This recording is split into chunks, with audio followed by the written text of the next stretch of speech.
એક મિનિટ હો મિત્રો સરકાર બહુ મોટો સ્કેમ કરી ગઈ છે આપણી જોડે E20 લોન્ચ કરીને।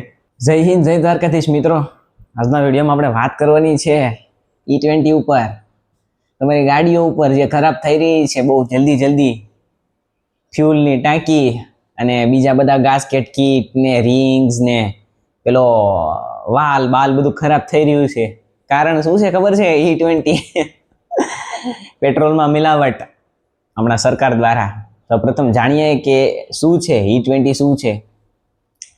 તો E20 વિશે વાત કરીએ તો E20 કહેવાય ને કે પેલા એમાં 20 આંકડો છે, ઈ મતલબ ઇથેનોલ। ઇથેનોલ શું છે એ પેલા જાણીએ। ઇથેનોલ એટલે શેરડી છે, મકાઈ છે અને ચોખા છે વગેરે જેવા નેચરલ પદાર્થોમાંથી ઈ ફ્યુલ બનાવવામાં આવે, કેમિકલી પ્રોસેસ કરીને એક ફ્યુલ બનાવવામાં આવે જે છે આપણે પેટ્રોલની જેમ જ હળગે, પણ એ પેટ્રોલના મુકાબલામાં ઓછું હળગે છે, એટલે એ 20% ઉમેરા। હવે વાહેનો 20નો આંકડો છે એ ટકા દેખાડે કે 100% પેટ્રોલમાં 1 લીટર પેટ્રોલમાં 20% ઇથેનોલ હોય છે, એટલે શેરડીનો રસ શેરડી, ચોખા અને મકાઈ વગેરે જેવા પાકોમાંથી બનાવવામાં આવે।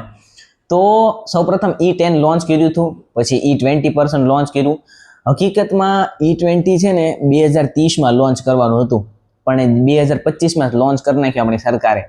હવે એનાથી કહેવાય ને કે આમ નાગરિકને અને વાહન ચાલકોને ખૂબ જ મુશ્કેલી પડી રહી છે।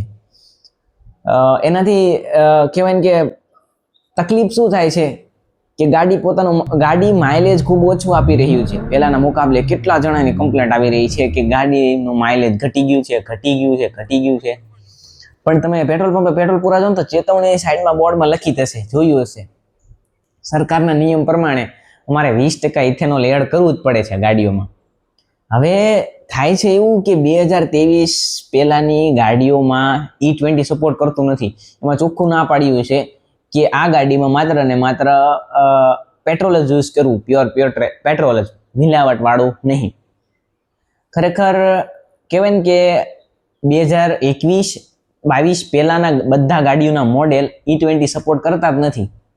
હવે એ સપોર્ટ ના કરે એટલે ગાડીના કેટલાય પાર્ટો છે, જે ફ્યુલ ટેન્ક છે, પછી ફ્યુલની પાઇપો છે, વાલ છે, પછી રીંગો છે, ઓરિંગો લબ્બરની, એ બધી ખરાબ થઈ જાય છે। લોકોને ઘણી બધી કમ્પ્લેન્ટ આવી છે અને મેન્ટેનન્સ ખૂબ જ વધી રહ્યું છે ગાડીઓનું, કેમ કે એવી ગાડીઓ હવે બને છે આગળ। આપણા નીતિન ગડકરીને ઓળખો છો ને બધા એણે આ પ્રમોટ કર્યું છે E20 ઇથેનોલ, અને ફ્યુચરમાં E85 પણ લોન્ચ કરવાના, એટલે કે 85% હવે એ શેરડીનો રસ આવશે શેરડીનો રસ તો ના કહી શકાય, 85% એ ઇથેનોલ ફ્યુઅલ આવશે, અને એમાં ખાલી માત્ર ને માત્ર 15% પેટ્રોલ હશે। નો ડાઉટ એ હાલ છે, પણ એવી ગાડીઓ જ્યારે લોન્ચ થશે, કહેવાય ને કે જે એ ફ્યુલને સપોર્ટ કરતી હોય, એ હમણાં જ લોન્ચ થઈ છે, અને આ ગાડીઓ લોન્ચ થઈ એ પહેલાના તમામ મોડેલમાં E20 સપોર્ટ નથી કરતું, એ માટે લોકોને ઘણી બધી નુકસાની થઈ રહી છે। અને આપણા ગડકરીજી આપણને કહેવાય ને કે બહુ મોટા વાદા કર્યા હતા કે જ્યારે E20 લોન્ચ થશે ત્યારે પેટ્રોલના ભાવ 15 રૂપિયા થઈ જશે, એવું હું નથી કહેતો, એ કહેતા હતા જો અહીં બાજુમાં। आप 120 रुपए जो पेट्रोल ले रहे हैं उसका भाव हम 15 रुपए लीटर करेंगे। जितना एवरेज आपको 120 रुपए के पेट्रोल में मिल रहा है, उतना एवरेज आपको 15 रुपए पेट्रोल की कीमत जो है 15 रुपए उतना लीटर का इथेनॉल का एवरेज मिलेगा। और અને ખરેખર ભાવ ઘટવો જોઈએ, કેમ કે ઇથેનોલ બેઝ જે ફ્યુલ બને છે એની કિંમત માત્ર ને માત્ર 1 લીટર ઇથેનોલની કિંમત 50 થી 55 રૂપિયા જ થઈ શકે, મેક્સિમમ 57 રૂપિયા। તેમનો ટ્રાન્સપોર્ટેશન બનાવવાનો બધો ખર્ચ કાઢીને એ ફ્યુલ માત્ર બને છે 50-55માં, છતાંય આપણી સરકાર એને વેચે છે આપણને 82-85-90 રૂપિયા સુધીમાં। એ અન્યાય છે પબ્લિકો જોડે। ખરેખર જનતાઓને પણ તેનો લાભ મળવો જોઈએ, કેમ કે ઈ ફ્યુલ છે પેટ્રોલના કમ્પેરમાં ઓછું સળગે છે અને લોકોને કેટલી મોટી નુકસાની થઈ રહી છે। હવે તમે વિચાર કરો, એ માણસ એ વાર્ષિક મેન્ટેનન્સ કરાવતો હોય એને 6 મહિને કરાવવું પડે છે, તેનું માઇલેજ, ઘણા લોકો કેટલી કમ્પ્લેન્ટ કરે છે કે માઇલેજ કેટલું બધું ઘટી ગયું છે ગાડીઓનું, ઘટી જ જાય, કેમ કે ગાડીઓ સપોર્ટ જ નથી કરતી 2022 પહેલાના મોડેલો, અને મોસ્ટ ઓફ મિડલ ક્લાસ જોડે જૂના મોડેલો જ છે ગાડીઓના, વ્હીકલોના. તો આ અન્યાય છે, ખરેખર સ્કેમ છે આપણી જોડે મોટો.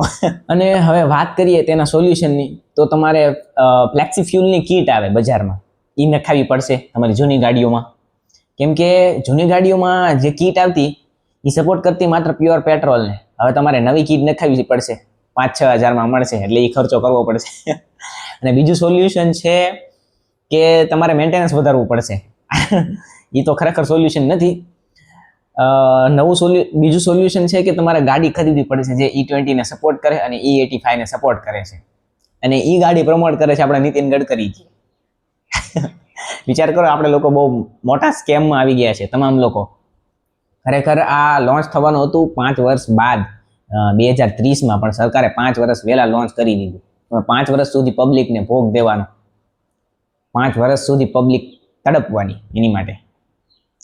હજુ લોન્ચ થાય છે અત્યારે E20ની ઘણી બધી બાઇકો લોન્ચ થઈ છે, જેમાં એ ફ્યુલ સપોર્ટ કરે છે અને કહેવાય ને કે એમાં માઇલેજ ઓકે આપે છે, કેમ કે તેનું સ્ટ્રક્ચર અને કહેવાય ને કે એની કીટ, ફ્યુલ કીટ તે ફ્યુલને સપોર્ટ કરે છે, પણ આપણા જૂના મોડેલમાં સપોર્ટ કરતી નથી. અને હજુ એક સોલ્યુશન છે પ્યોર પેટ્રોલ નાખો તમારી ગાડીમાં, તો સારું માઇલેજ આપે અને મેન્ટેનન્સ ઓછું થઈ જશે, પણ એ શક્ય નથી. તમામ પેટ્રોલ પંપે ફરજિયાત સરકારે નિયમ લગાવી દીધો છે કે તમારે 20% ઇથેનોલ એડ કરવું જ પડશે. પ્યોર પેટ્રોલ હવે નથી મળતું. પેલા X95 ને X100 જેવા પ્યોર પેટ્રોલ આવે છે ને, એ બી ખોટું છે. એમાં ખરેખર 100% પેટ્રોલ નથી હોતું. એમાં પણ ઇન્ડિયન ઓઇલે કહેવાય ને કે પોસ્ટ કરી હતી, કોઈકે સવાલ કર્યો હતો એટલે પોસ્ટ કરી હતી કે XP100માં પણ 10-12% જેટલું, 5-10% જેટલું ઇથેનોલ હોય છે, અને X95માં પણ 10-12% જેટલું ઇથેનોલ હોય છે, એટલે એ પણ પ્યોર પેટ્રોલ નથી. હવે જનતા બહુ મોટા સ્કેમમાં ફસાઈ ગઈ છે, એટલે ધ્યાન રાખજો. અને જ્યારે પણ નવી બાઇક ખરીદો એટલે જે E20 ને E85 ને સપોર્ટ કરતી હોય એવી બાઇક જ ખરીદશો. E85 તો હજી નથી લોન્ચ થઈ, થશે, પણ E20 લખ્યું હોય ને એ જ ગાડી ખરીદશો, જેથી તમને ભવિષ્યમાં નુકસાની ના થાય. ઓકે, તો બસ આજના વિડીયોમાં એટલું જ. જય હિન્દ, જય ભારત.